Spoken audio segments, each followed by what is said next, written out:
Welcome to Walking the Earth. Today we're sitting on the roots of a magnificent tree at Pashtupatinath Temple in Kathmandu Valley. So Pashtupatinath Temple is a Shiva temple, and it is a UNESCO World Heritage Site. It's one of 7 in the Kathmandu Valley, along with Chango Narayan Temple, a Vishnu temple, along with the 3 Durbar squares of Patan, also known as Lalitpura, along with Bhaktipur, the city of devotees. Lalitpura, I forgot to say, is the beautiful city. Bhaktipur is the city of devotion, city of devotees, I should say. And finally, Kathmandu. And so besides those, in this one, there are 2 others. One is Bodhanath Temple, or Bodhanath Stupa. It's one of the biggest stupas in the entire world. And then we've got Swayambhunath Stupa, which is at the 2nd highest point in Kathmandu Valley. And both of those are Buddhist temples, Buddhist holy places. So this one, Pashtupatinath Temple, this is a Shiva temple, and it is where the Bagmati River, one of the rivers that will join the Ganga later, meets another river. So there's a confluence here, and then together those waters continue and are tributaries of the Ganges, of the Ganga, much further down. At this point, the water is not particularly clean, but if you go further up to a national park to the north of Kathmandu, where the source of the river is, it's clean, and it may have some other sources beyond that, tributaries to it. I'm not certain about these things, but because of the confluence and the sacred nature of the temple, this is a very important place for cremation. So it's got a cremation ground where many people, when they pass away, their bodies are cremated on the banks of the river, and then the ashes are sent into the Bagmati, into the Ganges. In a very similar manner to what you find at Varanasi, down in Uttar Pradesh, further down. I'm not sure if the Bagmati meets the Ganges before Varanasi or after. Perhaps you know and can put into the comments. So what I was reading is that at the cremation ground, where they cremate the bodies of Hindus, like particularly Shaivites, sometimes you will see them burn shrouds, burial shrouds, because they were not able to bring the body to the site. So the shroud of the person, I'm assuming that the shroud would first be wrapped around the person and then burnt as a symbolic cremation before going into the Ganga. Perhaps you know more about this and can share with us. So a little bit about the temple as far as what I'm aware of. As I said, this is dedicated to Shiva. And he's one of the most important gods within the pantheon of what is known as Hinduism.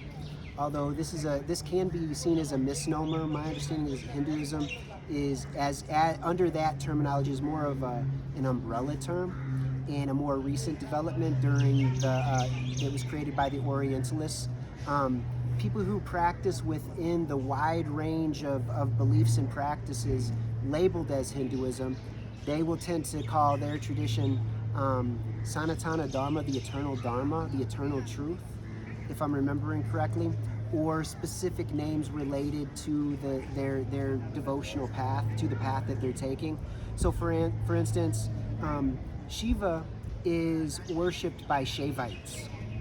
So the Shaivites are the devotees to Shiva, and they make up about 25% of all the people that are known as Hindus in the world. So if there are 1 billion Hindus in the world, about 250 million at least are Shaivites. And so Shiva, he goes back, he's connected to a number of different deities.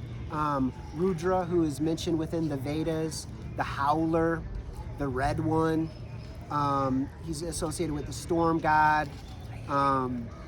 And then you've got another, like within the Buddhist tradition, He's connected to, I believe, Bhairava and I believe Mahakala. I'm trying to remember from many years ago studying these things. So if you could correct me, that would be appreciated in the comments and guide us to the proper information. So he's viewed as important within many traditions. He's not of major importance within the Buddhist tradition, but within the tantric traditions of the Himalayas, he holds more importance within the Buddhist tantric tradition than other forms of Buddhism. He's acknowledged within other forms, but more as a minor deity, but here Shiva is revered as the Lord of the animals, and as the Lord of all animals, he is sometimes connected to the Harappan civilization at Mohenjo-Daro, where there are images of a human, what appears to be a man, sitting in what appears to be lotus position or at least cross-legged position. He's sitting so in a yogic posture, and he's got I believe horns. So it's kind of interesting that he's a horned creature in this. As I was wandering through the grounds here, there were a number of men handling snakes. So the snake handling is connected to the Shiva cult or the Shiva religions. Shiva religions are very complex and sophisticated. They include their forms of monotheism, monism, henotheism, dualism. Some have Shiva in form, some worship him in a formless manner. So it's very diverse. There's a huge variety. Some of it is very tantric. Some of it has had inputs from Mahayana and Tantric Buddhism and influences thereof in earlier times. So we've got a number of different interesting aspects to the traditions related to him. He's often associated with the trident, and much like you'll see within many of the tantric traditions, whether it's Shaivite or Tibetan Buddhist, many of the spiritual masters, the yogis, hold tridents. It's a symbol of spiritual power. And he's also associated with cows and with the bull. Nandi the bull is often, and also with the Shiva lingam and the yoni. He is married to Parvati, who is an earth goddess. He's associated with cannabis and cannabis culture. He's associated with meditation and contemplation, with dance. He's also a fierce warrior associated with archery. So there are many interesting stories about him. So there are many meditation traditions associated with him. The Shiva lingam is a substance that it can be in rock form, crystalline form. It can be man-made or natural. It can be a stalactite or a stalagmite, sometimes from a cave, or in the case of a famous Shiva temple with an important pilgrimage up in Kashmir, it's associated with a giant ice stalagmite. Like forming out of the ground as the water drips, and then you have an ice lingam. So the Shiva tradition is very sophisticated, very complex. It's found all across South Asia. So it's all across India, all across Nepal. It historically was found all around Pakistan, all around Bangladesh. It's found in a variety of forms up in the Tibetan plateau, where one of the most sacred sites associated with Shiva is located in Tibet at Mount Kailash. It's also, he's very, most of those 250 million Shaivites are found in the Himalayan region or in southern India. Historically, there were also quite a few Shaivites, and still are today, in Sri Lanka among the Tamils. You also found Shiva was very important in Indonesia, Malaysia, throughout Southeast Asia. In Indonesia, Prambanan temple is still it's a very beautiful ruined temple located near Borobudur, a famous Buddhist mandala temple on the island of Java. You'll also find Shiva temples all the way out in Vietnam, and Shiva lingams in Laos, Cambodia, at Angkor Wat, like the ancient Khmer peoples were Shiva was very highly revered among them, and they had god kings that were associated with Shiva. You'll find historically there were Shaivites in Myanmar, in Burma. I believe there's evidence of Shaivites in various areas along the Silk Road up in Central Asia. In the Stans, Shiva used to be revered. There are certain temples in China and in Japan, and I'm guessing probably also in Korea. Perhaps you'll know better. Now, it doesn't mean that he was a major force or deity in these regions, but he was acknowledged and given worship and devotion in some of these places, or contemplated in some aspect, and also many areas that have Shiva worship. Also, like I said, they're associated with cannabis culture. Many Shaivites, while there are Shaivites that are vegetarian, there are not nearly as many vegetarians among Shaivites as among the Vaishnavites, according to my understanding. There are many different castes are involved in the worship of Shiva, and people who seek to transcend and go beyond the caste systems. So there have been many movements, many bhakti movements, or devotion movements that accept people from any caste.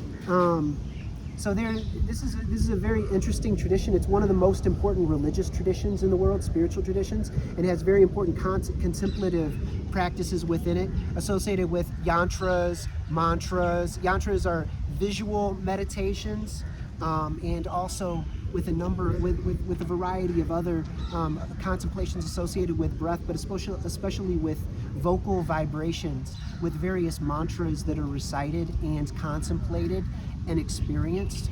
So I'm going to go ahead and bring this to a close, but this is one of the most important Shiva temples and places of Shiva worship and devotion in the entire world, in the entirety of South Asia. Many Shaivites come from around India and other areas to worship at this temple ground. And there are other groups that are not associated with Hinduism that also revere Shiva for various reasons, for his associations with animals, with contemplation, with meditation.